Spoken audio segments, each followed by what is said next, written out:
सुनबाई मी जरा पाणी पिऊन आले धर बरं हे. बरोबर.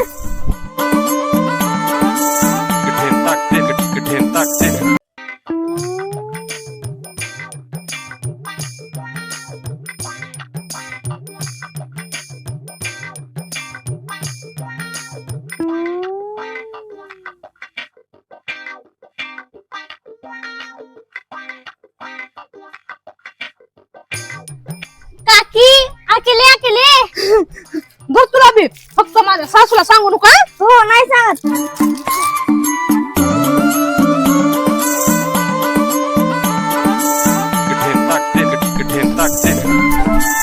सुनबाई दे इकडे. सासूबाई पंचा खुशीमध्ये मिठाई आणली या. कशाची खुशीन फिशी घरामध्ये मारण्याचे उंदर झाले तर ह्याच्यामध्ये उंदीर मरायचं औषध टाकलंय. आता जाते उंदराला ठुते म्हणजे सगळे उंदर मरून जाते. सासूबाई ह्याला काय उपाय? आता नसतं काय उपाय फिपाय आता डायरेक्ट नर्स नाही तर स्वर्ग.